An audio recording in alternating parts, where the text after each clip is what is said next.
Good afternoon, everyone. I'm Sergeant Joy Morlis of our Corporate Communications Unit. Thank you, everyone, for coming today. Chief Moreira will be providing an overview of Project Swan shortly. Following his remarks, Stephen Henkel from the Ontario Securities Commission will be providing a statement. After their statements, members of our Financial Crimes Unit will be able to answer a few questions. As some of you are aware, there's currently a publication ban in relation to Mr. Pleterski. Therefore, any responses to your questions will have to adhere to rules set out by that ban. I will now call up Chief Moreira. Thank you. Good afternoon, everyone, and I want to thank members of the media for helping us get the word out about this investigation. And I want to provide information about Project Swan, an ongoing fraud investigation that has spanned nearly 2 years. It is believed to be the largest fraud investigation in this region. In July of 2022, the Durham Regional Police Service began receiving complaints about investment fraud involving a gentleman by the name of Aiden Pleterski and AP Private Equity. Mr. Pleterski claimed to be an extremely profitable investor in cryptocurrency and actually referred to himself as the Crypto King. It's alleged that Pleterski solicited funds from investors promising massive profits and also guaranteeing no loss of the original money put out by investors. These investors became concerned when they were unable to access money held by Pleterski and came forward to police. During that time, Pleterski also used other people to act on his behalf. A joint investigation launched by the Durham Regional Police Service Financial Crimes Unit and the Ontario Securities Commission, the regulator for capital markets in this province, resulted in a project we dubbed Project Swan. This investigation was extremely thorough, with countless interviews conducted and over 40 court orders being sought to gather evidence. This case involved a large number of victims and required meticulous analysis of thousands of financial documents, which took over 18 months before resulting in the arrest of 2 parties. Through this investigation, police also became aware of another individual, Colin Murphy, who also claimed to be generating large profits through savvy investments. The victims provided money to Murphy with the expectation that he was investing it on their behalf and would return to them with large profits. It is alleged that these victims were ultimately defrauded and unable to recover their funds. On May 10th of this year, Colin Murphy, age 27 of Oshawa, was arrested and charged with fraud over $5,000. On May 14th, Aiden Pleterski, 25, of Whitby, was arrested and charged with fraud over $5,000 and laundering proceeds of crime. Investigators have spoken to many people who have been impacted by this fraud and encourage anyone who may be a victim or thinks that they may be a victim to come forward, particularly anybody who has dealt with Mr. Pleterski, Mr. Murphy, or AP Private Equity. We need your information, and this investigation remains active. We have information that Mr. Pleterski may have been attempting to solicit investors as recently as February of this year. And so our concern goes out, and our appeal goes out to those who may have been contacted by him. The successful outcome of this investigation underscores the effectiveness of collaboration between law enforcement agencies and regulatory bodies. We extend our appreciation to all partners involved in this joint effort to combat serious financial fraud, and more importantly, preventing others from becoming victims. Fraud has advanced alongside current technology and has been increasingly more sophisticated over time. It is more important than ever to ensure members of our community take precautions when dealing with financial investments. For more information on crime prevention and fraud prevention specifically, please visit our website. I would now like to invite Mr. Stephen Henkel of the Ontario Securities Commission to speak. Detective Jasiak and Detective Constable Zano will also be here available to answer some questions. Steve? Thank you, Chief. Good afternoon. These charges are a prime example of effective collaboration between a securities regulator and a law enforcement agency. In addition to our partners at the Durham Regional Police Service, I want to acknowledge the assistance of the Toronto Police Service, York Regional Police, Halton Regional Police, the Ontario Provincial Police, FinTrack, Canada Border Services Agency, U.S. Department of Homeland Security, and the many financial institutions that worked with us throughout this investigation. The Ontario Securities Commission is an independent Crown agency that regulates Ontario's capital markets. The OSC works to protect investors by making and enforcing rules governing the securities industry in Ontario. The OSC and Durham first met to discuss this investigation in October of 2022. Recognizing the need for action, we quickly formed a partnership built on each agency's strengths. Both agencies were involved in investor interviews, of which there were many. We are grateful to the investors who came forward to tell their stories and assist in providing valuable evidence in this case. As Chief Moreira mentioned, the size of the alleged fraud was massive and spanned across multiple jurisdictions. The investigative team included forensic accountants from the OSC. This specialized skill set was vital in the investigation because it enabled us to analyze huge volumes of financial information, quantify the alleged fraud, and follow the money. We are aware that Mr. Pleterski may have been attempting to solicit new investors as recently as February 2024. It is important to note that neither Mr. Pleterski nor Mr. Murphy were registered with the OSC in any capacity. This means they are not permitted to engage in the business of trading securities or providing investment advice. It is critical that all those considering whether to purchase digital assets or any investment product first check whether the person or the business they are dealing with is registered with Canadian securities regulators. You can do this at www.aretheyregistered.ca. If you have not already done so, we encourage any investors who have been approached by Mr. Pleterski or Mr. Murphy or who have invested with AP Private Equity Incorporated to contact the OSC's contact center at 1-877-785-1555, which is a toll-free number, or by emailing us at inquiries@osc.gov.on.ca. Thank you. If anyone has any questions, you can speak to Detective Jasiak from our Financial Crimes Unit.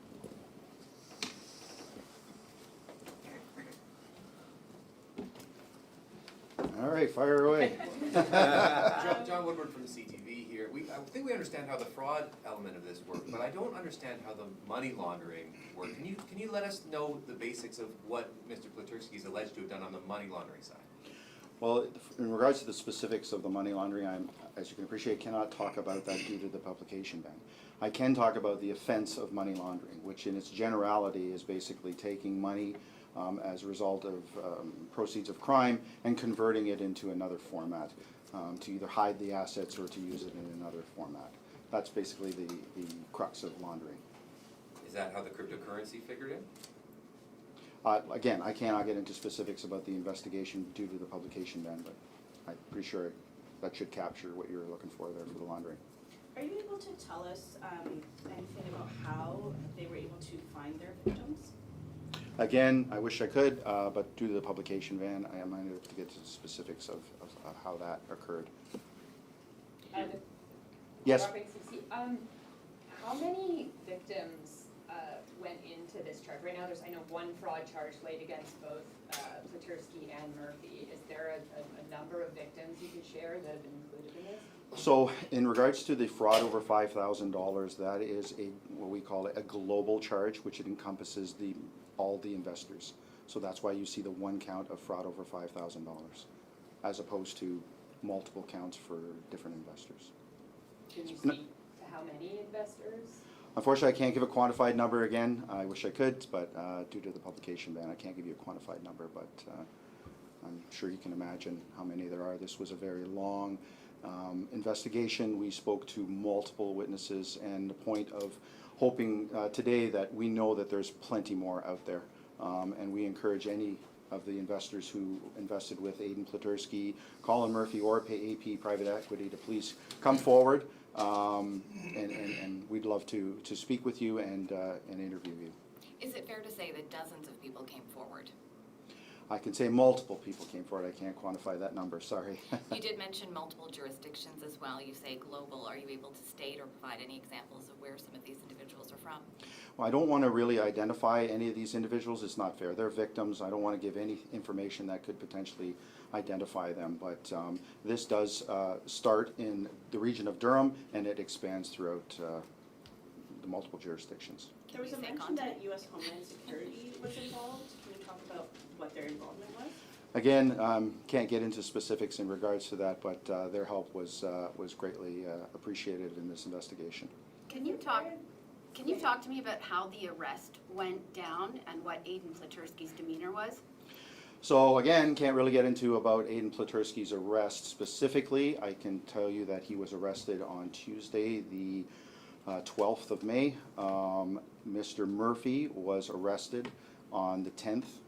He surrendered. I can talk to you about him. He surrendered himself, and he was charged with the count of fraud over $5,000 and eventually released on an undertaking.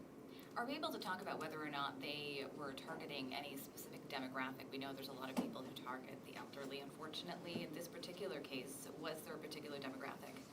Again, I don't really want to get into demographics of individuals because I'm very cognizant and aware. I don't want anything to get out that could potentially identify witnesses or investors. You have to appreciate, and I'm sure you do, that a lot of lives have been devastated by this. It's very emotional for individuals, and we're not going to be in a position to release anything that could potentially identify.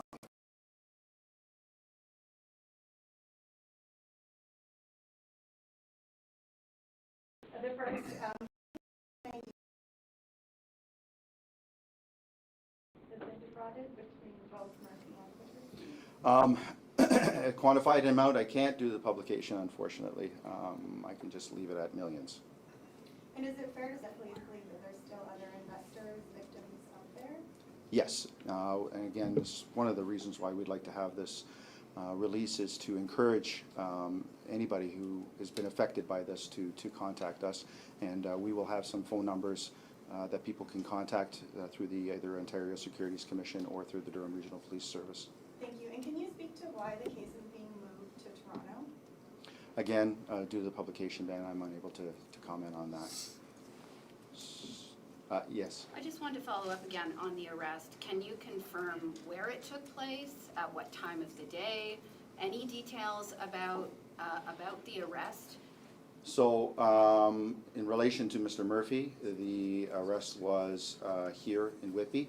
I can't get into the details about Mr. Pleterski's arrest. Again, covered by a publication ban. But Mr. Murphy did surrender himself, and he was charged here in Whitby and released here at Whitby. Okay, and just to follow, I understand bail was put up for his release. Can you comment on how that was presented and by whom and what amount that was? Unfortunately, I can't. Given the size of this fraud, what is the message to the public, others who might, be approached by people who are promising to return money in large amounts? Yeah, that's an excellent question. And again, I'll use the old, if it's too good to be true, it probably is. And I know everyone's heard that, but in cases of this, it's too good to be true, it probably is.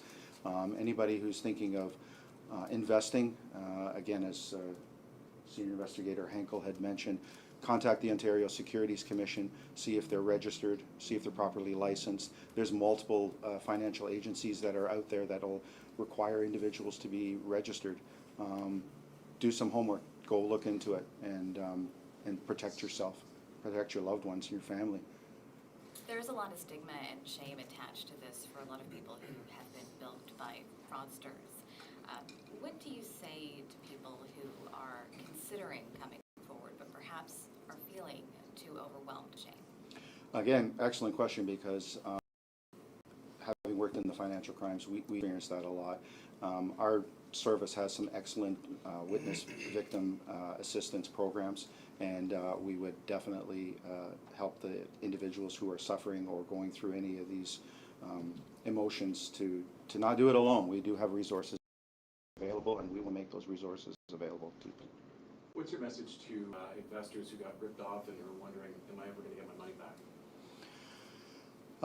So we have to follow a court process, and again, I can't make any assurances in regards to restitution, but I do know that if there is a conviction registered, that there are courts will issue a restitution order, and at the end of the day, that's what we'd like to make sure that people are hopefully get something back. My other question is for the chief in regards to April 29th. I just want to clarify here. The SIU spokesperson said Durham Police cannot speak to the SIU investigation, which is the pursuit leading up to the multi-vehicle collision, but they can speak to what happened in the LCBO. So could you clarify for us what happened in the LCBO that day? I appreciate the opportunity, but as you can appreciate, in my mind, those events are not separated. That was one event that happened, and I'm going to let the SIU complete their investigation. While I will have more to say about this, now is not that time. And what's your message, family who lost 3 loved ones? Again, I put out a message that was on our website. I appreciate the opportunity. Just going back to this case, and I'm not sure if you can speak to this, do you know what kind of sentence or jail time people in this position could possibly face? So the criminal code has put a maximum punishment for fraud over 5,000 at 14 years. Regardless of number of victims, that doesn't affect it. There are some, as I understand, some sentencing guidelines in regards to the amount, sophistication, et cetera, and that's all comes to the sentencing for the presiding judge to consider in regards to issuing a sentence. But the maximum is 14 years. Chief mentioned earlier over 40 court orders were sought in this investigation. I'm not expecting you to speak to specifics, but can you speak to the kinds of information you were able to obtain through those court orders? Yes, as you can appreciate, there was multiple court orders that were required to many financial institutions, multiple businesses. We are requiring these court orders in order to get those documentation, and that documentation was analyzed, which relates to the evidence that led to the charges that we have here. You mentioned you've been investigating financial fraud for a long time. Can you just compare this to what you've seen over the years and the size of this fraud? I have been in the unit for a while, and I can say that since my time in this unit, this is, like as the chief had said, this is the largest one in the history of this police service. And we just have time for one more question if you want to ask your question. Okay, I just wanted to know, I have 2 follows. Can you comment on how the Durham Regional Police is collaborating with the Toronto Police in regards to Aiden Pleterski's kidnapping or alleged kidnapping in December, and whether there's any connection to a young man from this region named Clayton Soika who died in March of 2023? So I'm not able to comment on a Toronto Police investigation in regards to the kidnapping, so it's not fair. You'll have to ask them in regards to that specific case. And I'm not in a position to make any comment about the gentleman that you had mentioned. Okay, just to follow, there was evidence retained from the young man who passed away that was reportedly to support the investigation that Durham Regional Police was doing. Can you comment at all on that evidence that was retained? No, due to the publication ban, I'm unable to comment on anything related to evidence in our investigation. Again, it's a Toronto Police investigation in relation to the kidnapping, so they would be the best police service to ask questions in regards to their investigation. And we have a question for Mr. Henkel, if that's all right. It came up earlier today that Pleterski was accused of soliciting investments as recently as February. As you said, he's not licensed. You're the regulator. What are you doing about that? Well, I mean, again, the investigation is what we've conducted throughout. So we were able to establish that Mr. Murphy and Mr. Pleterski were not registered, and that's why we are actually putting out the caution, because as of February 2024, it appeared that he may have been soliciting further investors. So this is why we're having this press conference today. To look for more witnesses. We know there's more witnesses out there, but also to advise the public as an investor warning, just to be more cognizant, check with Canadian security regulators before you invest, and do your due diligence. Would he be facing any regulatory punishment for doing something he's not licensed to do? He could, but we're going through the criminal justice system to hold him accountable. So can you tell me more about what the Ontario Securities Commission is doing, I guess apart from the criminal side, which as I understand deals with things that happened in 2022, what's happening for things happening in 2024?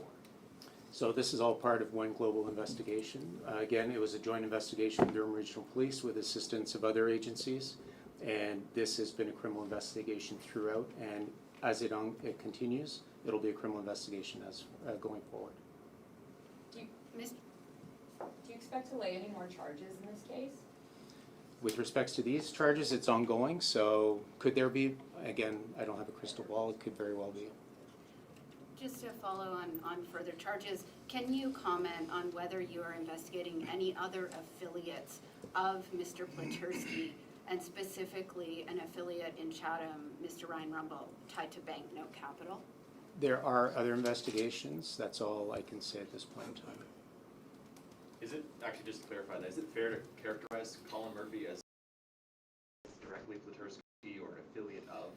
Again, because of the publication ban, I can't really comment on their affiliation.